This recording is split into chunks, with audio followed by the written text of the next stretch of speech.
அனைத்து இந்திய அண்ணா திராவிட முன்னேற்ற கழகத்தினுடைய முக்கிய தலைவர்களில் ஒருவரும் மாநிலங்களவை உறுப்பினருமான திரு சி.வி. சண்முகம் அவர்கள் நேற்றைய தினம் பெண்களை இழிவுபடுத்தக்கூடிய முறையில் பேசியிருக்கிற பேச்சு என்பது வன்மையான கண்டனத்துக்குரியது.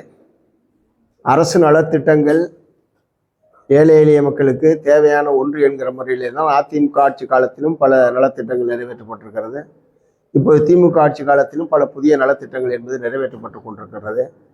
அதனால் அந்த நலத்திட்டங்களில் வழங்கக்கூடிய பொருட்களோடு பெண்களை சமப்படுத்தி, அகிரிணை பொருட்களோடு பெண்களை சமப்படுத்தி இவங்களையும் இலவசமாக கொடுப்பாங்க என்ற முறையில் சொல்லியிருப்பது என்பது வன்மையான கண்டிக்கத்தக்கது. ஒரு ஆணாதிக்க சிந்தனையிலிருந்து பெண்களை ஒரு போகப் பொருளாக, அதை ஒரு பொருள் என்கிற முறையில் அவர் கருதக்கூடிய அந்த ஆணாதிக்க சிந்தனையுடைய வெளிப்பாடு தான் இத்தகைய முறையில் அவர் இந்த கருத்துக்களை தெரிவித்திருப்பது. அவர் பாராளுமன்ற உறுப்பினர் இப்படி பேசுவது என்பது எல்லோருமே கண்டிக்க வேண்டிய ஒரு விஷயம். இந்த பிரச்சனையில் அனைத்து இந்திய அண்ணா திராவிட முன்னேற்ற கழகத்தினுடைய பொதுச் செயலாளர் திரு எடப்பாடி பழனிசாமி அவர்கள் திரு சி.வி. சண்முகம் அவர்கள் மீது உரிய நடவடிக்கை எடுக்க வேண்டும் என்று மார்க்சிஸ்ட் கம்யூனிஸ்ட் கட்சியின் சார்பில் நான் வற்புறுத்தி கேட்டுக்க விரும்புகிறேன். இது போன்ற பொது வாழ்க்கையில் இருக்கக்கூடிய முக்கியமான நபர்கள், அறிமுகமான நபர்கள் பெண்களை இழிவுபடுத்தக்கூடிய வகையில் பேசுவது என்பது எந்த விதத்திலுமே ஏற்க முடியாது. இது போன்ற பேச்சுக்களை தவிர்க்க வேண்டும் என்று நான் பொதுவாக வேண்டுகோள் என்பது விடுக்க விரும்புகிறேன். இரண்டாவது, திருப்பரங்குன்றம் மழை சம்பந்தமான தீர்ப்பு என்பது 2 நாட்களுக்கு முன்பாக வந்திருக்கிறது, அனைவருக்கு தெரியும். ஏற்கனவே 2 நீதிபதிகள் வழங்கிய தீர்ப்பு சம்பந்தமாகத்தான் 3வது நீதிபதிகளுடைய தீர்ப்புக்காக அந்த வழக்கு என்பது ஒப்படைக்கப்பட்டது. ஆனால் காலங்காலமாக சிக்கந்தர் மலையில் ஆடு கோழி பலி கொடுப்பது என்பது ஒரு காலங்காலமாக இருந்து வந்திருக்கிற ஒரு பழக்கம். அனைத்து கோயில்களிலும் அல்லது அனைத்து தர்காக்களிலும் ஒரே மாதிரியான வழிபாட்டு முறை என்பது இந்தியாவில் கிடையாது. ஒவ்வொரு கோயிலும் ஒவ்வொரு விதமான வழிபாட்டு முறை, ஒவ்வொரு தர்காவிலும் ஒவ்வொரு விதமான வழிபாட்டு முறை என்பதுதான் இந்தியாவில் இருக்கிறது. ஆகவே திருப்பரங்குன்றம் மலையில் இருக்கக்கூடிய தர்காவை பொறுத்தவரை அங்கு ஆடு கோழி பலி கொடுப்பது என்பது காலங்காலமாக இருந்து வந்திருக்கிற ஒரு விஷயம். ஆனால் அதை தடை செய்ய வேண்டும் என்கிற முறையில் இப்போது நீதிபதி தீர்ப்பளித்திருப்பது என்பது ஒருவித மக்களுக்கு தங்களுடைய வழிபாட்டு உரிமையில் தலையிடக்கூடிய ஒன்றாக இந்த தீர்ப்பு என்பது அமைந்திருக்கிறது என்கிற கருத்து என்பது இருக்கிறது. இரண்டாவது, சிக்கந்தர் மலை என்று அதை கூடாது, திருப்பரங்குன்றம் மலை என்றுதான் அழைக்க வேண்டும் என்கிற முறையில் ஒரு அறுதியிட்டு நீதிபதி அவர்கள் கருத்துக்களை தெரிவித்திருக்கிறார்கள். ஆகவே இது சம்பந்தமாக ஏற்கனவே அது ஒரு தொல்லியல் துறையினுடைய பாதுகாக்கப்பட்ட பகுதி என்கிற முறையில் ஏராளமான ஆதார ஆவணங்கள், ஏற்கனவே 1920ஆம் ஆண்டு 23 ஆண்டு வழங்கிய தீர்ப்புகள் போன்றவைகள் எல்லாம் இருக்கிறது. ஆகவே இந்த பிரச்சனையில் தமிழ்நாடு அரசாங்கம் மேல்முறையீடு செய்ய வேண்டும் என்று கட்சியின் சார்பில் நாங்கள் கேட்டுக்க விரும்புகிறோம். ஏன்னால் இந்த 2 நீதிபதிகள் வழங்கிய தீர்ப்பு மாறுபட்டதாக இருக்கிறது. இப்போ 3வது நீதிபதி வழங்கியிருக்கிறது ஒரு வகையில் ஒரு மாறுபட்ட தீர்ப்பாக இருக்கிறது. ஆகவே இந்த வழக்கில் தமிழ்நாடு அரசாங்கமே மேல்முறையீட்டுக்கு செல்ல வேண்டும் என்று நாங்கள் கேட்டுக்க விரும்புகிறோம். 3வது, இன்றைய தினம் உச்சநீதிமன்றத்தில் கரூர் துயர சம்பந்தமான வழக்கிலே இன்றைக்கு ஒரு இடைக்கால தீர்ப்பு என்பது வழங்கப்பட்டிருக்கிறது. உச்சநீதிமன்றத்தால் இடைக்கால தீர்ப்பு என்பது வழங்கப்பட்டிருக்கு. இந்த வழக்கு விசாரணைக்கு பிறகு ஏராளமான புதிய தகவல்கள் என்பது வந்திருக்கிறது. மனு தாக்கல் செய்தவரே எனக்கே தெரியாமல் மனு தாக்கல் என்னுடைய பெயரில் தாக்கல் செய்யப்பட்டிருக்கிறது என்கிற முறையில் 2 நபர்கள் இன்றைக்கு எழுத்துப்பூர்வமான மனுக்களை அங்கே தாக்கல் செய்திருக்கிறார்கள். எங்களுக்கே தெரியாது, நாங்கள் யாரும் சிபிஐ விசாரணை கேட்டு கோர்ட்டுக்கு வரல, எங்களுடைய ஒப்புதல் இல்லாமல் இந்த வழக்கு தாக்கல் செய்யப்பட்டிருக்கிறது என்கிற விவரங்கள்லாம் இப்போ வந்திருக்கிறது.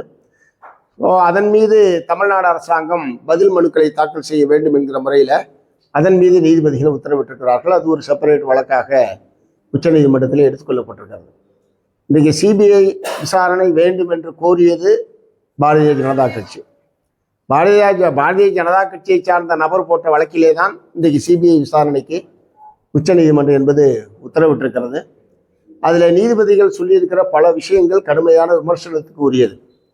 குறிப்பாக அதை மேற்பார்வையிடுவதற்கான 2 போலீஸ் அதிகாரிகள், காவல்துறை 2 ஐபிஎஸ் அதிகாரிகள் தமிழ்நாட்டில் பிறந்தவராக இருக்கலாம். இது தமிழ்நாட்டில் பிறந்தவராக இருக்கக்கூடாது, ஆனால் தமிழ்நாடு கேடராக இருக்கலாம் என்ற முறையில் சொல்லியிருப்பதெல்லாம் ரொம்ப அதீதமான ஒரு விஷயமா இருக்கு. அப்படின்னா தமிழ்நாட்டில் வந்து நேர்மையான போலீஸ் அதிகாரிகள் யாருமே இல்லை என்று உச்சநீதிமன்றம் கருதுகிறதா என்கிற கேள்வியை வந்து நான் எழுப்ப விரும்புகிறேன். எல்லோருமே ஒரு சார்புத்தன்மையோடு தான் நடந்து கொள்வார்கள் என்கிற ஒரு முன் தீர்மான கருத்தின் அடிப்படையில் நீதிபதிகள் இத்தகைய கருத்துக்களை தெரிவித்ததாகத்தான் கருத வேண்டியிருக்கிறது. இது கொஞ்சம் கூட ஏற்புடையதில்லை. அதிகாரிகளுடைய நேர்மையை சந்தேகிக்கக்கூடிய வகையில் உச்சநீதிமன்ற நீதிபதிகள் அவங்க பேரை கூட சொல்லியிருக்கலாம். 2 IPS அதிகாரிகள் யார் என்கிற பெயரை கூட அவங்களே சொல்லியிருக்கலாம். அவங்கள்ட்ட பட்டியல் இருக்கு, அவர்கள் பற்றிய வரலாறுகள் அவங்க கையில் இருக்கு. அதனால அவங்க நேரடியாக பெயரையே மென்ஷன் பண்ணியிருந்தால் அது பிரச்சனையே இல்லை. ஆனால் 2 IPS அதிகாரிகள் தமிழ்நாட்டு கேடரார்கள்னு சொல்லிட்டு, ஆனால் அவங்க தமிழ்நாட்டில் பிறந்தவங்களாகவோ தமிழ்நாடு சம்பந்தமான வழக்குகளை ஏற்கனவே டீல் பண்ணவங்களாகவும் இருக்கக்கூடாதுன்னு சொன்னால், அப்படி இருக்கிறவங்க பூராவுமே ஒரு அரசு சார்பாக அல்லது ஒரு சார்புத்தன்மையோடு செயல்படுவார்கள் என்கிற ஒரு முன் தீர்மான கருத்தின் அடிப்படையில் தான் நீதிபதிகள் அப்படி சொல்றதா கருத வேண்டும். ஸோ இது வந்து ஒட்டுமொத்த காவல்துறை அதிகாரிகள் மீதான ஒரு சந்தேகம் என்கிற முறையில் தான் நம்ம வந்து எடுத்துக்க வேண்டியிருக்கு. மறுபடியும் CBI விசாரணை உண்மை வெளிவர வேண்டும்.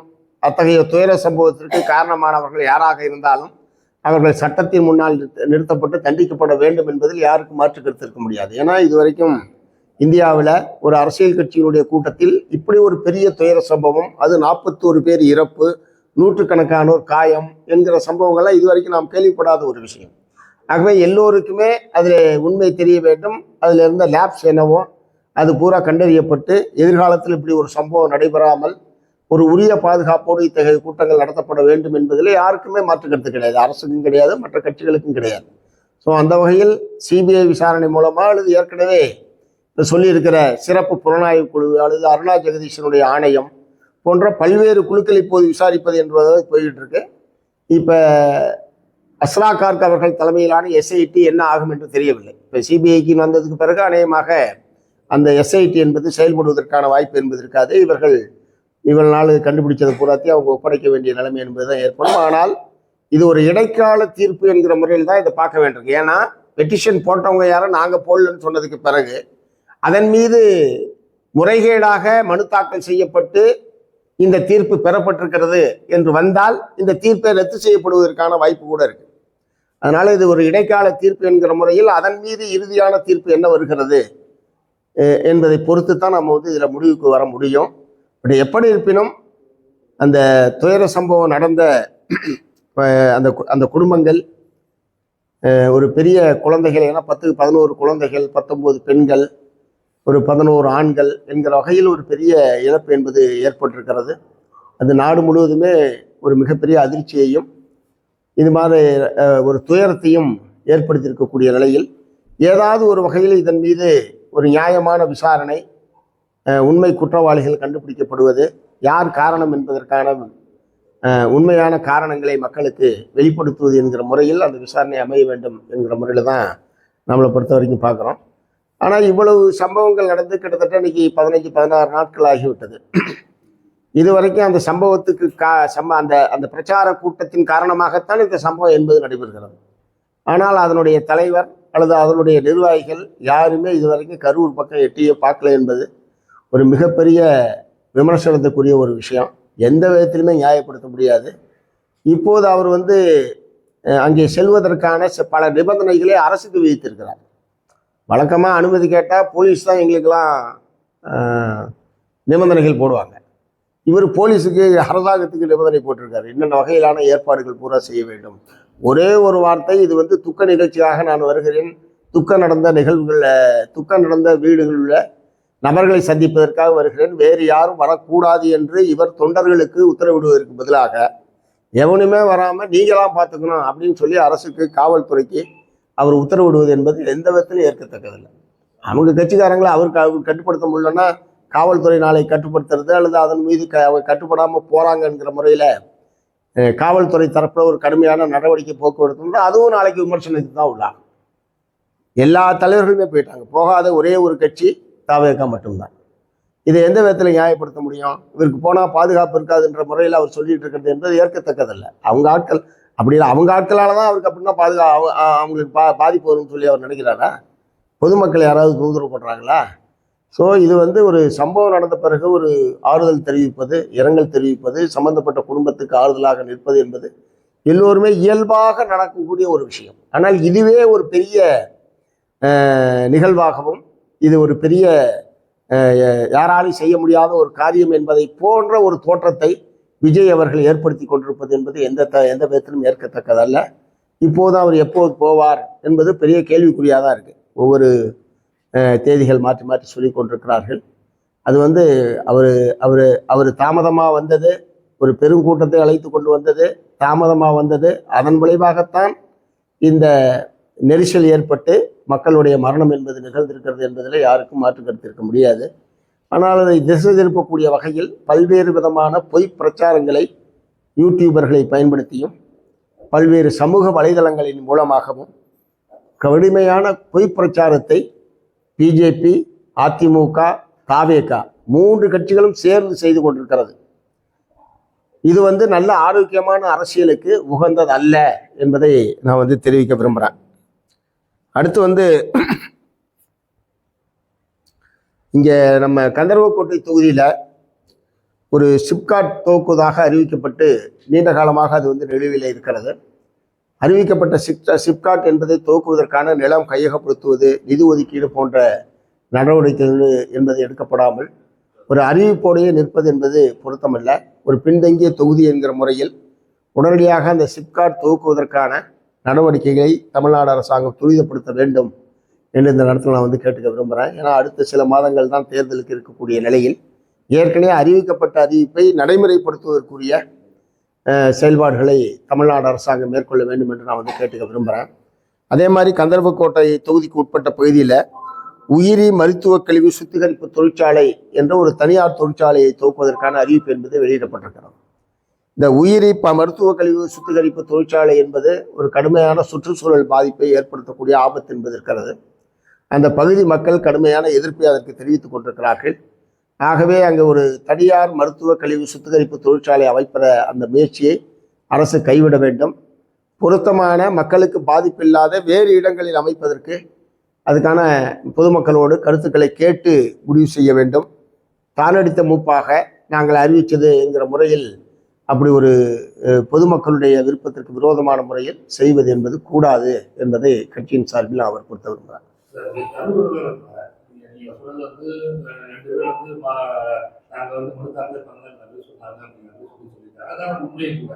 இந்த நிலையில ஏற்கனவே கரூர் தொகுதியை பொறுத்த மட்டும் பல்வேறு டிராக்டர்கள் நம்ம பார்த்துருக்கோம். ஏற்கனவே செந்தில்பாலாஜி விவகாரத்துல அவர் படம் வாங்கினான்னு சொல்லி முதல்ல மனதாக்கம் பண்ணது பாதிக்கப்பட்டவர் தான். அதுக்கப்புறம் படம் வாங்கிட்டு செட்டில் பண்ணாரு வித்ரா பண்ணுங்க அப்படின்னு போட்டதும் அதே கரூர் பொதுமக்கள் தான். அப்படிங்கும்போது இதுல கரூர் இந்த இன்சிடென்ட்டை பொறுத்த மட்டும் வேற எந்த ஊர்ல இருந்தாலும் இது போன்று வெளிச்சத்துக்கு வந்திருக்காங்க. கரூர் இருந்ததுனால இது ஏகப்பட்ட சிக்கல், இடியாம சிக்கல் போய் இல்லை அனைவரும் கரூர் சமூகத்துல பல்வேறு இருக்கு. செந்தில்பாலாஜி விவகாரத்திலே அவங்கதான் வருஷம் மறுத்தாக்கம் பண்ணாங்க. அதுக்கப்புறம் செட்டில் பண்ணிட்டாரு, எங்க வழக்கு வாபஸ் கொடுத்து போக்குவரத்து எந்த வழக்கு போக்குவரத்து ஊழியர்கள் சரி அதுதான் வழக்கு நடந்துட்டு இருக்க. அவங்க அவர் மேல்முறையில பண்ணிருக்காங்க. மறுபடியும் மறுத்தாக்கம் பண்ணி ஒரு ஏமாற்றாங்க இருக்காங்க. கரூர் பகுதியிலே இது போன்ற சர்ச்சைகள் உருவாயிருக்கிறது எப்படி நம்ம பார்க்கலாம்? இல்லை ஏற்கனவே அவர் மீதான வழக்கை பொறுத்த வரைக்கும் உச்சநீதிமன்றத்தில் வரைக்கும் நிலுவையில் இருக்குது. அவர் ஜாமீனில் போயிருக்காரு. ஸோ அந்த வழக்கை பற்றி இப்போ நம்ம பேச அவசியம் இருக்கிற மாதிரி எனக்கு தெரியல.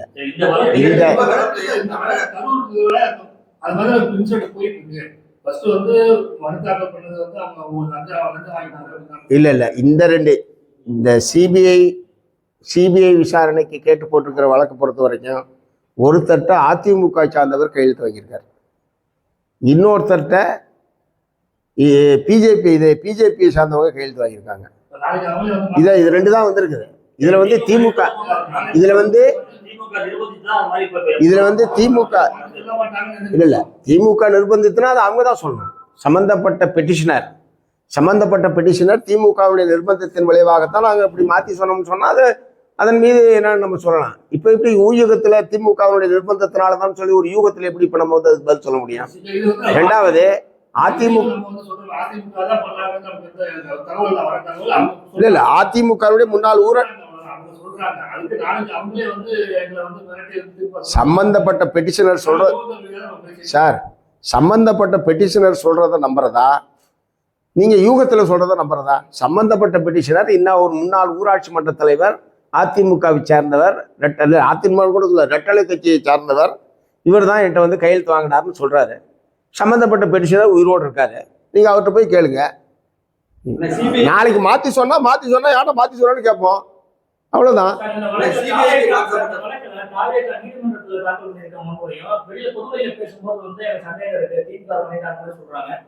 அங்க பண்ணும்போது விபத்துன்னு சொல்றாங்க. சொல்றாங்க. வெளியில சொல்லும்போது திமுக சதின்னு சொல்றாங்க. இது எப்படி பாக்குறது? இல்ல, இந்த சதின்ற பிரச்சாரம் சம்பவம் நடந்த இரவுலேருந்தே தொடர்ந்து அந்த பிரச்சாரத்தை தாவேகா தரப்பினர் சமூக வலைதளங்கள் மூலமாக அல்லது பேட்டிகள் மூலமாக சொல்லிட்டே இருந்தாங்க. அப்படி உண்மையிலே சதி நடந்திருந்தா அவங்க எழுப்ப வேண்டிய இடம் நீதிமன்றம் தான். ஆனால் நீதிமன்றத்தினுடைய எந்த ஒரு அஃபிடவிட்லையும் சதி என்று அவர்கள் குறிப்பிடவில்லை. ஆகவே திமுக அரசாங்கத்தின் மீது ஒரு பழி சுமத்த வேண்டும் என்கிற நோக்கத்தோடு செய்யப்பட்ட ஒரு அவதூறு பிரச்சாரம் என்பதுதான் சதி என்பதை பொறுத்தவரை.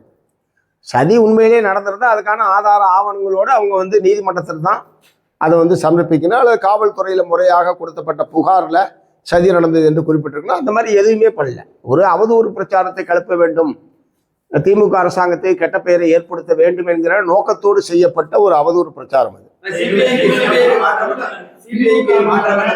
அந்த கட்சியோட சேர்ந்த ஆதவர்ஜனா பேசியிருக்காரு. இது நாங்க தமிழக வெற்றி கழகத்தை திமுக இந்த சம்பந்தமா முடக்க நினைத்தது அப்படின்னு சொல்லியிருக்காங்க. மேலும் பாஜக ஃபுல்லாவே இந்த சிபிஐக்கு மாற்றப்பட்டது ஆதரவு தெரிவிச்சிருக்காங்க. திமுக அவங்களும் ஒரு போக்கத்தை உண்டு பண்ணாங்க. அது நம்ம மறக்க முடியாது. திமுக சார்ந்த சமூக வலைதளங்கள் நாங்க சொல்றோம், திமுக சொல்லுது, நாங்களே சொல்றோமே. அவர் 7 மணி நேரம் தாமதமாக வந்தது. காலையிலிருந்து மக்கள் வெயில்ல தண்ணி இல்லாம சோறு இல்லாம அங்க இருந்தது.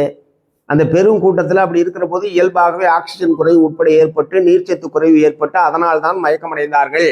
இன்னும் திமுக சொல்றது, சிபிஎம் சொல்லுகிறது. அதே திமுக சொல்லுது என்று சொல்றீங்க.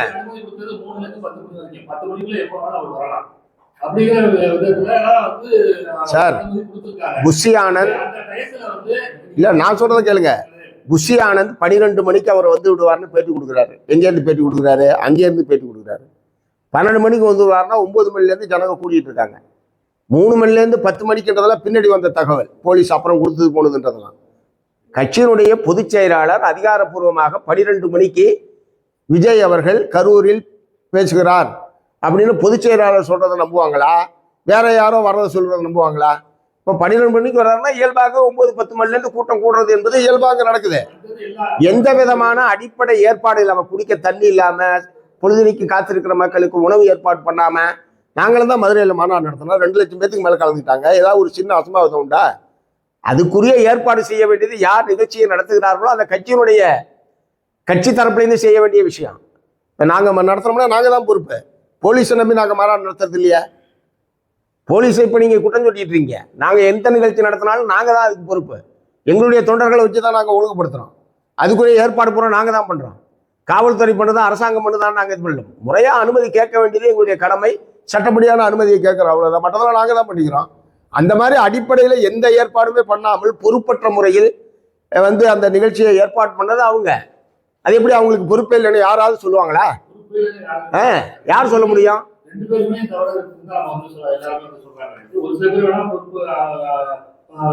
இல்ல இப்ப நான் சொன்னதுல என்ன நீங்க மாறுபடுறீங்க? காலையிலிருந்து தண்ணி இல்லாம சோறு இல்லாம மக்கள் அங்க வெயில்ல காக்க வச்சது என்பது அதுக்கு அடிப்படை காரணமா இல்லையா? அவ்வளவு பேத்துக்கு அரசு தரப்புல இருந்து தண்ணி உணவுலாம் ஏற்பாடு பண்ணணும்னு நீங்க சொல்றீங்களா? யாராவது சொல்ல முடியுமா? தெளிவா கூட்டத்துக்கு கர்ப்பிணி பெண்கள், முதியவர்கள், குழந்தைகளை அழைத்து வர வேண்டாம். நீங்க வீட்டுல யாரு அழைச்சிட்டு வந்தது? அதாங்க நானும் கேட்கிறேன் சார், நானும் அதான் கேட்கிறேன். இவர் சொல்றத அவங்க கட்சிக்காரவங்க கேட்கலன்னா அதுக்கு யார் பொறுப்பு? ஏதோ அரசாங்கம் திட்டமிட்டு கர்ப்பிணி பெண்களையும் குழந்தைகளையும் கூட்டு வந்ததா? என்ன அடிப்படையில் சொல்றீங்க? இவங்க சொன்னாங்க, அவங்க தொண்டர்கள் யாரும் கேட்கல, அவ்வளவுதானே. அவங்க தலைமை சொன்னப்ப நான் சொன்னேன்னா என் கட்சிக்காரங்க கேட்பாங்க. எங்களை மீறி எங்கள் கட்சிக்காரங்க நடக்க மாட்டாங்க. நடந்தால் அதுக்கு நாங்கள் பொறுப்பு ஏற்றுக்குவோம். அப்படி பொறுப்பேற்றுக்கிற தைரியம் முதல்ல வரணும் கட்சி தலைமைக்கு. ஒரு தவறு நிகழ்ந்து விட்டது, ஒரு விபத்து நிகழ்ந்து விட்டது, தப்பு தான், இனிமேல் நடக்காமல் நாங்கள் பார்த்துக் கொள்கிறோம் என்று நாணயமாக தைரியமாக சொல்லுகிற ஒரு நாணயம் என்பது முதலில் வேண்டும். குறைஞ்சபட்சம் அது கூட கிடையாது. இந்த சம்பவம் யாரை பழி சொல்லலாம் என்கிற முறையில் அலையக்கூடாது. ஒரு துயரம் நிகழ்ந்து விட்டது. எல்லோருமே எதுக்கு நாங்கள் பதில் அடிச்சுட்டு போனோம் அடுத்த நாள் காலையில்? எதுக்காக போனோம்? ஒரு துயரம் நிகழ்ந்து விட்டது. அந்த துயரத்தில் இருக்கிற மக்களுக்கு ஆதரவாக தமிழகம் இருக்கிறது என்கிற ஒரு ஆறுதல் மொழியை அவர்களுக்கு தெரிவிக்க வேண்டும். மீதி இருக்கிறவங்களை காப்பாற்றி ஆகணும். அதற்கு உரிய முறையில் அரசு நடவடிக்கை எடுக்கணும் என்ற முறையில் தானே எல்லாருமே அங்கே போனோம். அந்த முறையில் ஒரு அணுகுமுறை தாவக்காவோட இன்றைய தேதி வரைக்கும் இருந்திருக்கா? இன்னைக்கு ஆதரவு பேட்டி கொடுக்கும்போது அவர் சொல்றாரு, நாங்க வந்து கரூருக்கு தாண்டி நமக்கு வெளியே இருந்துட்டு அவர் காவல்துறை அழிச்சு பேசினோம். இதுல இப்போ வந்து ரொம்ப டென்ஷனா இருக்கு, நீங்க வர வேணாம் சொல்லி காவல்துறை தான் சொன்னதா, அதனாலதான் நாங்க திருப்பி போயிட்டோம் அப்படின்னு ஆதரவு தான் இன்னைக்கு பேட்டி கொடுத்துருக்காரு. இப்போ ஒரு ஏங்க அன்னைக்கு போனா அடுத்த நாள் காலையில் வருது, என்ன சார் சொல்றீங்க? இந்த சம்பவத்தை ஏங்க அவர் இரவோடு இரவா சென்னைக்கு போயிட்டாரா இல்லையா? அப்புறம் நாங்கள் காத்துக்கிட்டு இருந்த பிரச்சனை எங்க வருது? இந்த சம்பவத்தை வைத்து தமிழக சரி. வெற்றி கழகத்தை திமுக முடக்க நினைத்ததுன்னு சொல்லி ஒரு குற்றச்சாட்டு வச்சிருக்காரு ஆதரவு. அதாவது விக்கிரவாண்டியில துவங்கி கரூர் வரைக்கும் ஏராளமான நிகழ்வுகள் அவங்க கட்சியின் சார்பில் நடைபெற்றிருக்கு. எல்லா நிகழ்வுகள்லையும் இந்த மாதிரி மயக்கமடைகிறது, 1-2 விபத்துக்கள், மரணம், எல்லா நிகழ்வுகளையும் நடந்திருக்கு. இப்போ அது பூரா தொகுத்து சொல்றதுன்னா சொல்லலாம், அதெல்லாம் நேரம் இல்லை. விக்கிரவாண்டியில துவங்கி அல்லது மதுரை மாநாடாக இருக்கட்டும், விக்கிரவாண்டியாக இருக்கட்டும், அரியலூராக இருக்கட்டும், திருச்சியாக இருக்கட்டும், எல்லா இடத்துலையும் அது நடந்திருக்கு. நீதிமன்றங்கள் விதித்த நிபந்தனைகளை அவர்கள் கடைபிடிக்கவில்லை என்பது உட்பட அதுக்குள்ள இருக்கு. அதனால இன்னைக்கு அவரு அதனால முடக்கிறதுக்கு நினைக்கிறாங்க. காவல்துறை தானே அனுமதி கொடுத்தது, முடக்கிறாங்கன்ற பிரச்சனை எங்க வருது? எல்லா நிகழ்வுகளுக்கும் காவல்துறை தான் அனுமதி கொடுத்திருக்கிறது, காவல்துறை பாதுகாப்பு கொடுத்திருக்கிறது. போதுமானதா இல்லையா என்கிற விவாதம் ஒரு பக்கம் நடந்து கொண்டிருக்கு. இதுல தமிழ்நாடு அரசாங்கம் ஏதாவது உங்க நிகழ்ச்சியை நடத்தக்கூடாது, தடை விதிக்கிறாங்க போறாங்கன்னு சொன்னா நீங்க சொல்றதுல நியாயம் இருக்கு. எல்லா நிகழ்வுகளுக்கும் தமிழ்நாடு காவல்துறை, தமிழ்நாடு அரசு அனுமதி கொடுத்தாலும் அது பூரா நடந்துகிட்டு இருக்கு. அப்புறம் முடக்க நினைக்கிறாங்கன்ற பிரச்சனை எங்க வருது? எல்லா கட்சிகளும் சாவாக்காவை முடக்கிறதுக்காக இந்த பிரச்சனையிலே கையில இருக்காங்க. ஒவ்வொருத்தரும் ஒரு கருத்தை சொல்றாங்க. ஏற்கனவே இந்த தாவாக்கா வந்து மிரட்டப்படுது, எல்லாம் பண்ணுன்னு சொல்லி பண்ணிருக்காங்க. என்ன மிரட்டினாங்கன்னு சொல்லுங்க சார். வளர்த்துடக்கூடாதுன்றதுக்காக பொத்தாம் பொதுவா மிரட்டுறாங்க போறாங்கன்னு சொல்லக்கூடாது. எந்த பிரச்சனையில யார் மிரட்டினது, அதனால இவங்களுக்கு என்ன பாதிப்பு ஏற்படுச்சு தெளிவா சொல்லணும். சும்மா பொத்தாம் பொதுவா போற போக்குல கூட்டம் சொல்றதுக்கெல்லாம் நான் வந்து பதில் சொல்ல முடியாது. திமுக பயந்துருக்காரு. திமுக மேல விஜய் மேல ஏன் வழக்கு போடல? ஏன் விஜய் வந்து கைது பண்ண முடியல? ஆதரவு கைது பண்ண முடியல? ஒரு நாள் விஜய்க்கு பயந்து விஜய்க்கு பயந்து இவங்க வழக்கு போடாம இருந்தாங்களா? இவங்களை கைது பண்ணாங்க. இல்ல இது வரைக்கும் வந்து அவங்க வந்து ஆதரவு இல்ல இது சம்பந்தமாக மாண்புமிகு முதலமைச்சர் அவர்கள் தெளிவா அரசுடைய நிலைப்பாடு என்ன என்பதை தெளிவுபடுத்தியிருக்காரு. ஜஸ்டிஸ் அருணா ஜெகதீசன் தலைமையிலான ஒரு ஆணையம் அமைக்கப்பட்டிருக்கு, அது விசாரிச்சுக்கிட்டு இருக்கு. எஸ்ஐடி போட்டது பொறுத்தவரைக்கும் உயர்நீதிமன்றம் தானாக முன் வந்து அவங்க போட்டது எஸ்ஐடி, தமிழ்நாடு அரசாங்கமோ அல்லது திரு விஜய் அவர்கள் தரப்புலேயே கேட்டு போடல, உயர்நீதிமன்றம் தானாக முன் வந்து போட்டது. விசாரணை நடந்து கொண்டிருக்கக்கூடிய நிலையில் அவரை ஏன் கைது பண்ணல, இவரை ஏன் கைது பண்ணலன்னு கேட்கறதுல என்ன அர்த்தம் இருக்க முடியும்? விசாரணையுடைய முடிவுல ஃபைண்டிங்ஸ் என்ன வருதோ அதை பொறுத்து நடவடிக்கை என்பது எடுப்பாங்க.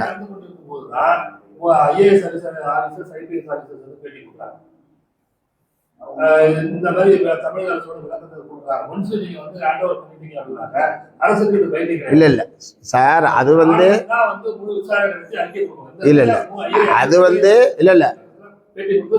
இல்ல தவறான பல பொய் தகவல்களை சமூக வலைதளங்களில் பரப்பி கொண்டிருக்கிற போது விளக்கமளிப்பது என்கிற முறையில் அரசு அதிகாரிகள் அந்த விளக்கத்தை கொடுத்தாங்க. அவங்க அமுதா ஐஏஎஸ் அவர்கள் தலைமையிலான அந்த ஒரு பேட்டியை தானே சொல்றீங்க நீங்க. மின்சாரம் நிறுத்தப்பட்டதா ஒரு செய்தி வருது, மின்சாரம் நிறுத்தப்படலன்றதுக்கான ஒரு விளக்கம் சொல்றாங்க. அந்த மாதிரியான விளக்கங்கள் தவிர இதுல வந்து இவர் காரணம் அவர் காரணம்ன்ற முறையில் அவங்க ஒன்றும் சொல்லிய அந்த செய்திகளுக்கு அரசின் சார்பில் என்ன விளக்கம் என்கிற முறையில் தான் அவங்க விளக்கத்தை தான் சொல்லியிருக்காங்க. அதுல அரசு வந்து அது பூரா அப்படியே பரப்பிக்கிட்டே இருந்தா அது என்ன ஆகும்? அதனால ஒரு விளக்கம் சொல்றதை பெரிய குற்றமா நீங்க எப்படி சொல்றீங்க?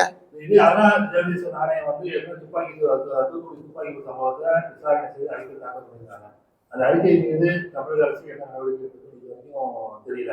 அந்த ஐபிஎஸ் ஆஃபீஸர்ஸ்லாம் ப்ரமோஷன்ல அதெல்லாம் ஏற்கனவே கட்சியின் சார்பில் நாங்கள் வந்து விளக்கியிருக்கோம் சார். அருணா தூத்துக்குடி ஸ்டெர்லைட் துப்பாக்கி சூட்டை பொறுத்தவரை அருணா ஜெகதீசன் ஆணையத்தினுடைய அந்த அறிக்கையின் மீது தமிழ்நாடு அரசாங்கம் நடவடிக்கை எடுக்க வேண்டும் என்பதை அந்த நேரத்திலையும் சொல்கிறோம், தொடர்ந்து நாங்கள் வந்து வற்புறுத்துகிறோம். அதை திரும்ப இப்பயும் நான் வந்து வற்புறுத்துறேன். தொடர்ச்சியாக தமிழக வெற்றி கழகத்தில் விஜய் தொடர்ச்சியா பிரச்சாரம் பண்ணும்போது அதிமுக விமர்சிக்கிறாரு, பாஜகவும் திமுக விமர்சிக்கிறாரு. இந்த கரூர் சம்பவத்துக்கு பிறகு அதிமுகவும் பாஜகவும் முழுமையா விஜய்க்கு ஆதரவா பேசுறதையும் வழக்கு தொடுக்கிற வரையும் போறதையும் எப்படி பாக்குறீங்க?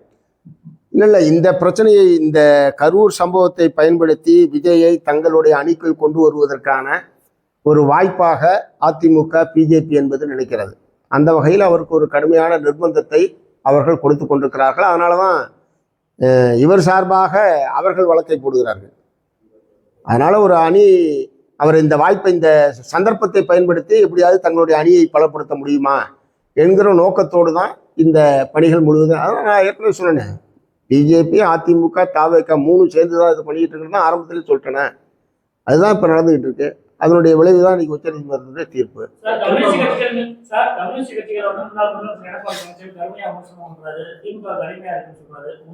அதெல்லாம் சமீபத்தில் ஒன்று சொல்ல, அதெல்லாம் சொல்லி ரொம்ப வருஷம் கழிச்சு, சில மாதங்களுக்கு முன்னாடி சொன்னதை அப்பயே பதில் சொன்னா அதோட முடிஞ்சு போச்சு. இப்போ அவர் சமீப காலத்தில் அவர் எங்களை டச் பண்ணவே இல்லை. இல்ல அந்த கட்சியை சொன்னா அந்த தலைவர்கிட்ட கேளுங்க சார். சிபிஎம் பொறுத்த வரைக்கும் அவர் ஏற்கனவே ஒரு முறை சொன்னாரு, கடுமையா எங்களுடைய ரியாக்ஷன்ஸ் நாங்க இது பண்ணோம். அதுக்கப்புறம் அவர் எங்களை டச் பண்ணவே இல்லை இன்றைக்கு வரைக்கும். அப்பீல் போகணும்னு சொல்லியிருக்கோம். இப்ப நவாஸ் எப்படி போய் போன பிரச்சனைனாலதான் திருப்பரங்குன்ற பிரச்சனையே வெளியே வருது. இப்ப நீங்க ஏற்படுதல் தீர்ப்பு ஏற்படுதல் சொல்றீங்க. இதே மாதிரி இந்து கோயில்கள் எல்லாம் இப்ப ரோட்ல தர்கா இருக்கு, மசூதி இருக்கு, அதெல்லாம் எடுக்கிறது, கோயிலை இடிக்கிறதுக்கு பண்றதுக்கான எல்லாமே தமிழக அரசு எதுவுமே தடை விதிக்கிறது இல்லை. திருப்பரங்குன்றத்தை மட்டும் நீங்க ஏற்படுதல் சொல்றீங்க. இந்த பிரச்சனை காரணமே நவாஸ் கனி தான் இப்ப பிரச்சனை வருது. இல்லை இல்லை இல்லை, அதை நாங்கள் ஏற்றுக்கல. நவாஸ் கனி ஒரு எம்பி என்கிற முறையில் அங்கே ஒரு சம்பவம் நடந்திருக்குன்னு ஊர் பூரா பேசிகிட்டு இருக்கக்கூடிய நிலையில் ஒரு பாராளுமன்ற உறுப்பினர் என்ன நடந்தது என்பதை தெரிந்து கொள்வதற்காக அவங்க சென்றது என்பது ஒரு குற்றம் அல்ல. அது நீங்கள் சொல்கிறீங்க, அது நீங்கள் சொல்லுங்கள், மற்றவங்க சொல்லிட்டோம். நாங்கள் ஒரு மக்களால் தேர்ந்தெடுக்கப்பட்ட ஒரு பிரதிநிதி. அங்கே ஒரு சம்பவம் என்பது நடைபெற்று தமிழ்நாடே விவாதித்துக் கொண்டிருக்கிற ஒரு பிரச்சனையில் என்ன நடந்தது என்பதை அறிந்து கொள்வதற்காக செல்வது குற்றம்னு சொல்ல முடியாது. Point number 1. 2வது, இந்த இதில் பொறுத்த வரைக்கும் தர்கா அங்கே இருப்பதை நீதிமன்றம் கேள்வி எழுப்பலை. இப்போ இந்த தீர்ப்பில் உட்பட தர்கா இருக்கிறத கேள்வி எழுப்பலை. அதில் ஒரே ஒரு இதுனா ரம்ஜான், பக்ரீத், இந்த 2க்கு அவங்க அந்த இது பயன்படுத்தலான்ற மாதிரி சொல்லியிருக்கிறது ஏற்புடையதல்ல. ஏன்னா அவங்க காலங்காலமாக ஒவ்வொருத்தரும் நேர்த்தி கடன் செலுத்துவது என்கிற முறையில் அன்றாடம் போயிட்டு இருக்காங்க. இப்போ குறிப்பிட்ட பண்டிகைக்கு மட்டும்தான் போகணும்னு சொல்றது எப்படி இருக்க முடியும்? அதனால ஒரு பழக்க வழக்கம், ஒரு நடைமுறைன்னு ஒன்று இருக்குதுன்னு சொன்னால் அதை அங்கீகரித்து அதை எப்படி ரெகுலரைஸ் பண்ணுறது, முறைப்படுத்துறது என்று தான் நீதிமன்றம் பார்க்கணுமே தவிர முற்றிலும் தடை விதிப்பது என்பது அது தேவையற்ற ஒரு பதட்டத்தை சம்மந்தப்பட்ட மக்கள் மத்தியிலே ஏற்படுத்தும். ஆகவே தான் இப்போ நாங்கள் என்ன சொல்கிறோம், மேல்முறையீடுக்கு போங்கன்னு தான் சொல்கிறோம். இந்த 3 நீதிபதிகளும் 3 விதமான தீர்ப்பு இருக்கு. இந்த 3 நீதிபதிகளும் 3 விதமான தீர்ப்பு திருப்பரங்குன்றம் சிக்கந்தரமலையை பற்றி சொல்லியிருக்காங்க சார். ஸோ அதனால தான் நாங்கள் மேல்முறையீடுக்கு போகணும்னு சொல்லிடுறோம். ஓகே. அதிமுக பிஜேபி இவங்கெல்லாம் கூட்டணி சம்பவத்தை பயன்படுத்தி கூட்டணி போறதா நீங்க சொல்றீங்களா? அது மாதிரி இந்தியா கூட்டணி பயம் வந்துருச்சா? வேலை சேர்ந்தாலும் பிரச்சனை நீங்க தான் 10 கட்சி வேலை வச்சிருக்கீங்க. இந்த பயத்தோட வெளிப்பாடு தான் இந்த மாதிரி பேசுறாங்க. இல்லை, நான் சொல்ல வர்றது அப்படி இல்லை. நான் சொல்ல வர்றது, பாரதிய ஜனதா கட்சி கொள்கை எதிரி, திமுக அரசியல் எதிரி என்று அவர் ஏற்கனவே நடிகர் விஜய் அவர்கள் சொல்லியிருக்கிறாரு. இத்தகைய சூழ்நிலையில் இன்றைக்கு கரூர் சம்பவத்தை பயன்படுத்தி பிஜேபி அணிக்குள் கொண்டு வருவதற்கு அவர்கள் முயற்சிக்கிறார்கள்.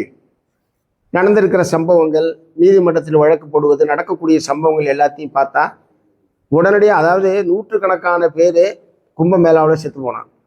அங்கே எதுவும் பாரதிய ஜனதா கட்சி ஒரு குழுவையெல்லாம், விசாரணை குழுவெல்லாம் ஒன்று அனுப்பலை. இங்கே 2வது நாள் ஒரு பெரிய பாராளுமன்ற உறுப்பினர்கள் குழுவை பாரதிய ஜனதா கட்சி அனுப்புது.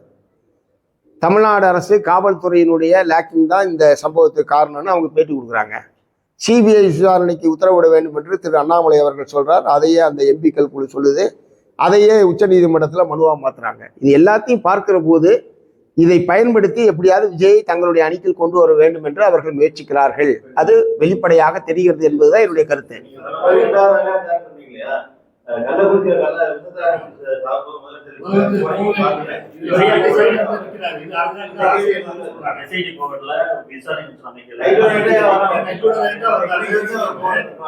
இல்ல இல்ல இதோட சாதம் அதிகம். சிஎம் வந்து இதுல போகல. இதுக்கு மட்டும் எதுக்காக வரணுங்கிறது ஒண்ணு கரூர், அடுத்து வந்து 26 எலெக்ஷன். ரெண்டுக்காக சிஎம் வந்து சீக்கிரமா வந்தாரு. இல்ல இல்ல தோழர், எல்லாருமே எல்லா அரசியல் கட்சியுமே ஒருத்தர் இறந்து போயிட்டாங்க, அடுத்தாவும் ஒரு பக்கம் வெளித்தோட்டம் வந்தா உள்கடி வேற ஒன்று விஷயத்தை வச்சுதான் எல்லாமே செயல்படுறாங்க. ரெண்டாவது கள்ளச்சாராயம் குடித்து செத்ததையும் ஒரு அரசியல் கட்சியினுடைய பொது நிகழ்ச்சிகளை நெரிசல் ஏற்பட்டு குழந்தைகள் பெண்கள் இந்த மாதிரி இறந்ததையும் முதல்ல சமப்படுத்துறதே என்னால் புரிஞ்சுக்க முடியல. நீங்க எப்படி சமப்படுத்துறீங்கன்னு எனக்கு புரியல. அது வந்து அரசியல் இல்ல, அது வந்து அரசியல் இல்ல இல்ல இழப்பீட விடுங்க சார். இரண்டு கிடையாது ரெண்டு ஏங்க இழப்பீட்டோட ஏன் அதை ஒப்பிடுறீங்க? பொதுவாக உங்களுக்கு தெரியுமா, நீங்க இதுவரைக்கும் தமிழ்நாட்டில் அரசியல் கட்சிகளுடைய பொதுக்கூட்டத்தில் போய் அரசியல் கட்சியுடைய மாநாடுகளுக்கு சென்றவர்களுக்கு இழப்பீடு வழங்குற பழக்கமே கிடையாது. தெரியுமா உங்களுக்கு? அது தமிழ்நாடு அரசாங்கம் அப்படி கொடுக்குற ஏற்பாடே கிடையாது. இதுதான் ஃபர்ஸ்ட் டைம். அதான் ஏன்னா ஒரு பெரிய இல்ல ஒரு 41 பேர்ன்றது தமிழ்நாடே அதை பற்றி உணர்ச்சி பூர்வமாக ஒரு பேசிக்கொண்டிருக்கக்கூடிய ஒரு விஷயத்தில் நிறைய குழந்தைகள் பெண்கள் என்கிற நிலையில தவிர்க்க முடியாம அதை கொடுத்துருக்காங்க. ஏற்கனவே அந்த மாதிரி பழக்கமே கிடையாது. ஏன்னா அரசியல் கட்சி கூட்டத்துக்கு நீங்க விரும்பி போறது அது ஒரு விபத்தோ மட்டும்தான் கிடையாது. நீங்க விரும்பி போறீங்க, அதனால ஏற்பட்டிருக்கிற விளைவுனா அந்த கட்சி தான். எங்க கட்சி நிகழ்ச்சிக்கு வந்து ஒருத்தருக்கு ஒன்று ஆயிடுச்சுன்னா நாங்க தான் கொடுக்குறோம். தமிழ்நாடு அரசாங்கம் எழுப்பிட்டு கூட நாங்க என்னையும் கேட்டது கிடையாது, நாங்க தான் கொடுக்குறோம். அதான் இது ஒரு பெரிய துயர சம்பவம் சார். கொடுத்தது தப்புன்னு சொல்றீங்களாப்ப? போனது தப்புன்னு சொல்றீங்களா? இல்ல போனது தப்புன்னு சொல்றீங்களா? அதாவது சரி, கள்ளக்குறிச்சியில நடந்த சம்பவத்தின் போது சிஎம் வந்து சிஎம் போல டெப்டி சிஎம் போல யாருமே போல. அடுத்தடுத்த நிகழ்வுகள் வந்து கரூருக்கு வந்து சிஎம் மினிஸ்டர்ஸ்லாம் அங்க போறாங்க. அப்படிங்கும் போது 26 எலெக்ஷன் மனதில் வைத்துக் கொண்டுதான் இது போன்ற செயல்ல வந்து திமுக ஈடுபடுது. 26 எலெக்ஷன்ல நான் முதலமைச்சர் போயிருப்பாருங்க, அதான் என்னுடைய கருத்து. அப்படின்னா அப்படி இரவோடு இரவு அவர் வரணும்னு அவசியம் கிடையாது. மறுநாள் மறுநாள் வந்தா கூட ஏன் வந்தீங்கன்னு நீங்க கேட்குற பிரச்சனை என்பது இல்லை. அது ஒரு எல்லோருடைய மனதையும் உலுக்கிய ஒரு சம்பவமா இருந்ததுனால ஒரு இரவோடு இரவு வந்தார். இரவோடு இரவு போனதை அப்ரிசியேட் பண்றதுக்கு பதிலா ஏன் போனார் அப்படின்னு கேள்வி கேட்கறதே முதல்ல என்னால் புரிஞ்சுக்க முடியல. அது ஒரு அரசியல் உள்நோக்கத்தோட கேட்குற மாதிரி தான் இருக்குது. அப்படிதானே கேட்குறீங்க?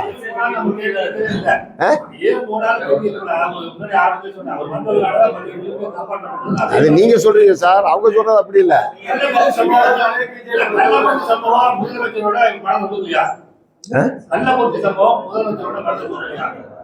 அது அவர்கிட்ட தான் கேட்கணும் நீங்க. பாயிண்ட் வந்து தொடர் இல்ல கள்ளக்குறிச்சி சம்பவம் அது ஒரே நாள்ல அவ்வளவு மரணங்களே ஏற்படல. முதல்ல அதை புரிஞ்சுங்க.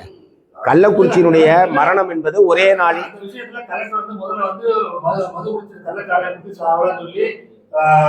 அதெல்லாம் அந்த நேரத்துல பேசியாச்சு சார். அதெல்லாம் அந்த நேரத்திலே பேசியாச்சு. அந்த மரணத்துக்காக விசாரணை வேண்டும் என்று ஆர்ப்பாட்டம் நடத்துனது மார்க்சிஸ்ட் கம்யூனிஸ்ட் கட்சி தான் கள்ளக்குறிச்சியில. வேற யாரும் ஆர்ப்பாட்டம் கூட நடத்தல, நாங்க தான் நடத்தணும். யாரு கண்டிச்சு போராட்டம் நடத்துறோமோ எங்கள்கிட்டயே திரும்ப கேள்வி கேட்டுட்டு இருக்கீங்க.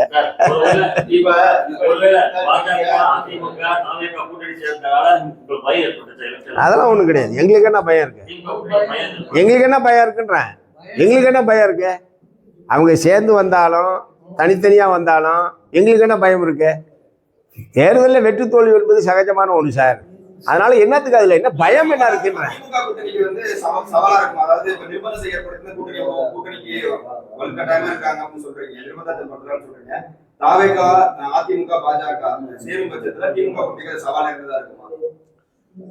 இல்ல சவால் நிறைந்ததுன்னு சொல்ல முடியாது. அவங்க எல்லாரும் சேர்ந்தா கூட இவங்க வந்து ஒரு பல்வேறு மக்கள் நலத்திட்டங்கள் நிறைவேற்றிருக்காங்க. ஒரு வலுவான அணி என்பது ஒரு தொடர்ச்சியாகவும் ஒரு வலுவான அணியாகவும் திமுக தலைமையிலான அணி என்பது இருந்து கொண்டிருக்கு. அதனால அதை அப்படி ஒரு தனித்தனியா இருக்கிறவங்க ஒன்னாக சேருகிற போது ஒரு பலம் வாய்ந்த அணியாக அது இருக்கும், அதுல ஒன்றும் சந்தேகம் இல்லை. ஆனால் அதை மீறி இந்த அணி என்பது மகத்தான வெற்றியை பெறுவதற்கான எல்லா விதமான வாய்ப்புகளும் இருக்கு.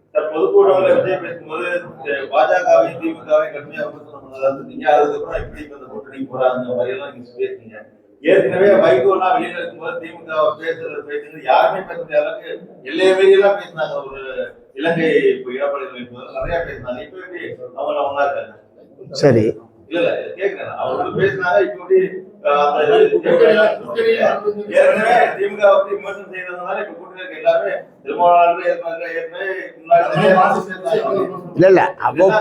இல்ல அவ்வப்போது வரக்கூடிய அரசியல் சூழ்நிலை ஒட்டி ஒவ்வொரு இஷ்யூஸ்ல மாறுபட்ட இப்ப நான் கூட இப்ப இந்த கூட தான் பல மாறுபட்ட எங்களுடைய நிலைப்பாட்டை நான் தெரிவிக்கிறேன். அந்த மாதிரி இஷ்யூ பேஸ்டு மாறுபட்ட நிலைப்பாடுகள் தெரிவிப்பது என்பது காலங்காலமா இருந்திருக்கிற ஒரு விஷயம். இப்ப நாங்க கிடையாது அப்படி சொல்ல நான் அப்படி நான் சொல்லியே. சிபிஎம் என்னைக்கும் அந்த மாதிரி சொல்லாது. நிரந்தர நண்பன் இல்லை அந்த மாதிரிலாம் வந்து 19 பேசுகிற ஆள் கிடையாது. நான் அந்த மாதிரி சொல்ல விரும்பலை. எங்களுக்கு உடன்பாடான விஷயங்கள்ல நாங்கள் ஆதரிக்கிறோம், மாறுபாடான விஷயங்களே எங்களுடைய எதிர்ப்பு கருத்துக்களை தெரிவிக்கிறோம். அதுதான் சிபிஎம்னுடைய நிலைப்பாடு. அது இப்போ நாங்கள் தோழமையாக இருக்கும்போதே தானே தெரிவிக்கிறேன். அதே அது மற்றவங்க அப்படி இஷ்யூ பேஸ்டு பல கருத்துக்களை தெரிவிச்சிருக்கலாம். இப்போ ஒரு பொது நோக்கத்துக்காக ஒன்று சேருவது என்பது இயல்பான ஒன்று. இதே நம்ம வந்து 5 மாசம் எலெக்ஷன் நடந்தது. ஏற்கனவே வந்து திமுக வாக்குறுதிகள் நிறைவேற்றினால்தான் நம்ம ஜெயிக்க முடியும் அப்படிங்கிற ஒரு கருத்தை நீங்க பதிவு பண்ணிருக்கீங்க. அதுல வந்து ஸ்டாண்டா இருக்கோமா? நிச்சயமாக இப்ப சமீபத்தில் அவங்க திரு தங்கம் தென்னரசு அமைச்சர் திரு தங்கம் தென்னரசு அவர்கள் ஒரு புள்ளிவிவரத்தை வெளியிட்டார். 364 வாக்குறுதிகள் நாங்கள் நிறைவேற்றிருக்கிறோம், மீதிய மிச்ச வாக்குறுதிகளை நிறைவேற்றுவதற்கான ஒரு பிளானிங் என்பது இருக்கின்ற முறையில் திரு தங்கம் தென்னரசு அவர்கள் சொல்லியிருந்தாங்க. எங்களை பொறுத்த வரைக்கும் கடந்த 2021 சட்டப்பேரவை தேர்தலின் போது கொடுத்த வாக்குறுதிகளை நிறைவேற்றுவது என்பதுதான் திமுக அணி மீண்டும் மகத்தான வெற்றி பெறுவதற்கான அடிப்படையாக இருக்கும். ஆகவே குறிப்பாக இப்போ போக்குவரத்து தொழிலாளர்களுடைய போராட்டம் கிட்டத்தட்ட 55 நாளாக நடந்துட்டு இருக்கு. ஓய்வு பெற்ற போக்குவரத்து தொழிலாளர்களுக்கான ஓய்வு கால பலன்கள் வழங்க வேண்டும் என்கிற ஒரு நியாயமான கோரிக்கை வைத்து போராட்டம் நடந்துட்டு இருக்கு. அதே மாதிரி திரு கக்கன் சிங் பேடி IAS அவர்கள் தலைமையில் அமைக்கப்பட்ட அந்த பழைய ஓய்வூதிய திட்டம் சம்பந்தமான குழு ஒரு இடைக்கால அறிக்கையை கொடுத்துருக்காங்க. அது ஒரு கடுமையான அதிருப்தியை அரசு ஊழியர் ஆசிரியர் மத்தியில் ஏற்படுத்தியிருக்காங்க. ஏன்னா அந்த குழு வந்து செப்டம்பர் இறுதிக்குள் அறிக்கையை வழங்கும், அதன் மீது முடிவெடுப்போம் என்பதுதான் ஏற்கனவே சட்டப்பேரவையில் முதலமைச்சர் அவர்கள் தெரிவித்தது. அதற்கு மாறாக ஒரு இடைக்கால அறிக்கை என்கிற முறையில் வந்திருப்பது என்பது ஒரு காலம் கடத்துகிற தந்திரம் என்கிற முறையில் அவர்கள் மத்தியில் கடுமையான அதிருப்தி இருக்கு. இவற்றையெல்லாம் சரி செய்தால்தான் 26 தேர்தலில் திராவிட முன்னேற்ற கழகத்தின் தலைமையிலான அணி ஒரு உறுதியான வெற்றியை பெறுவதற்கு அடிப்படையாக இருக்கும். அந்த வகையில் கொடுத்த வாக்குறுதிகளை நிறைவேற்றுவதற்கான ஆக்கப்பூர்வமான முயற்சிகளை திராவிட முன்னேற்ற கழகம் தமிழ்நாடு அரசு மேற்கொள்ள வேண்டும் என்றுதான் எங்களுடைய நிலைப்பாடு. அது திரும்ப திரும்ப நான் வற்புறுத்திட்டு இருக்கேன். அதுல எல்லாம் ஒன்றும் மாறுபட்ட கருத்தே கிடையாது தோழர்களே.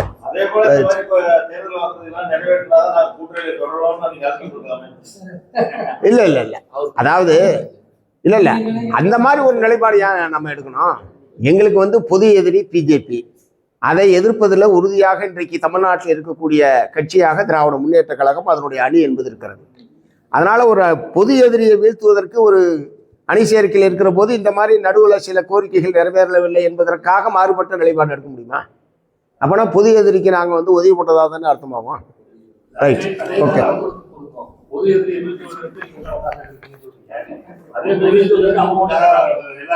அதுல ஒன்றும் நான் குறை சொல்லலையே. நான் சொல்றது கொள்கை எதிரின்னு சொன்ன ஒரு ஆளோட சேர முடியுமா என்பதுதான் என்னுடைய கேள்வி. விஜய் கிட்ட பதில் கேட்டு சொல்லுங்க. ஓகே, அதான் திரு எடப்பாடி அவர்கள் தான் ஆசை வெட்க மரியாதை என்றது மாதிரி அந்த அவருடைய கட்சி கூட்டத்தில் இவங்க கட்சி கொடியை பிடிச்சிக்கிட்டுலாம் இருக்காங்க. அதெல்லாம் வந்து டிடிவி தினகரன் அவர்கள் அம்பலப்படுத்தியிருக்காரு. அதிமுக காரவங்க தான் கட்சி கொடிய தாவேக்கா கொடியை பிடிச்சாங்கன்னு அவர் அமலப்படுத்தியிருக்காரு. திரு செல்லூர் ராஜா அவர்கள் எங்க கட்சி கொடியை எங்கால் பிடிக்க மாட்டான், இன்னொரு கட்சி கொடியை எங்க பிடிக்க போறான்னு அவர் சொல்லியிருக்காரு. இதுக்கெல்லாம் பதில் சொல்ல வேண்டிய இடத்துல திரு எடப்பாடி அவர்கள் தான் இருக்காங்க. அதான் திரு எடப்பாடி அவர்கள் தான் இருக்காங்க. பட் இந்த அளவுக்கு அந்த கொடி பிடிக்கப்பட்டது என்பது உண்மை. ஏன்னா நம்ம வீடியோ பூரா பார்க்குறோம். யார் பிடிச்சாங்கன்றதுல தான் டிஸ்பியூட்டை தவிர கொடி பிடிக்கப்பட்டது என்பது உண்மை. ஆனால் இது சம்பந்தமாக பதிலளிக்க வேண்டிய திரு விஜய் அவர்கள் தான் இந்த அதிமுக கூட்டணியோடு பிஜேபி கூட்டணியோடு போராடா இல்லையா என்பதற்கு அவர் தான் பதில் சொல்லணும். அவர் தரப்புலேருந்து வராமல் இவங்க 2 பேரும் மாற்றி மாற்றி சொல்லிட்டு இருக்கிறாங்க. அதனால ஆசை வெட்க முடியாதுன்ற மாதிரி திரு எடப்பாடி அவர்கள் இந்த மாதிரி தானாக எப்படியாவது அதிகாரத்துக்கு வந்துவிட வேண்டும் என்கிற நோக்கத்தோடு அவர் இந்த பிரச்சாரத்தை பண்ற மாதிரி தான் தெரியுது.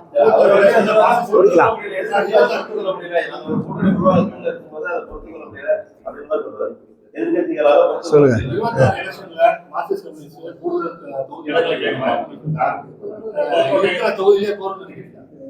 இதுக்கு வந்து 100 தடவை பதில் சொல்லிட்டேன், 100 தடவை சொல்லிட்டேன் இந்த 5-6 மாதத்துல.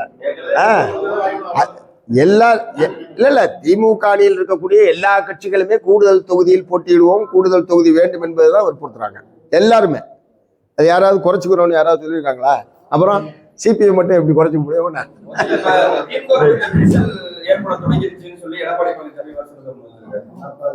எனக்கு தெரிஞ்ச அந்த மாதிரி எதுவுமே இன்றைய தேதி வரை அப்படி ஒரு அணியில வந்து ஒரு விரிசல் அப்படின்ற மாதிரியானதுக்கான கடுகளவு வாய்ப்பு கூட கிடையாது என்பதுதான் இன்றைய தேதி வரைக்கும் காங்கிரஸ் கட்சி இல்லை, அது தேர்தலில் வெற்றி பெற்றதுக்கு பிறகு பார்க்க வேண்டிய விஷயம் சார். எங்களை பொறுத்த வரைக்கும் நாங்கள் அதிகாரத்தில் பங்கோ ஆட்சியில் பங்கோ கிடையாது. மார்க்சிஸ்ட் கம்யூனிஸ்ட் கட்சி தங்களுடைய கொள்கை அடிப்படையில் நாங்கள் எங்களுடைய தலைமையிலான ஆட்சியில் மட்டும்தான் நாங்கள் பங்கேற்போம் தவிர வேற ஒரு கட்சியினுடைய தலைமையில் நடக்கக்கூடிய ஆட்சியில் நாங்கள் ஒரு கூட்டணியில்ன்றது கிடையாதுன்றதை நாங்கள் தெளிவுபடுத்தியிருக்கோம். அவர்கள் அந்த கோரிக்கையை கேட்டிருக்காங்க. அது சம்பந்தமாக அது தேர்தல் முடிஞ்ச பிறகு ஒரு வேளை அப்படிப்பட்ட ஒரு நிலைமை ஏற்பட்டால் அது என்னன்னு வரும். இல்லைன்னா தனிப்பெரும்பான்மையுடன் ஆட்சி அமைக்கிற போது இன்னொருத்தர் வந்து இணைச்சிக்கிற பிரச்சனை என்ன இருக்கு? இது வரைக்கும் தமிழ்நாட்டில் அப்படி வரலாறு கிடையாது. ஓகே.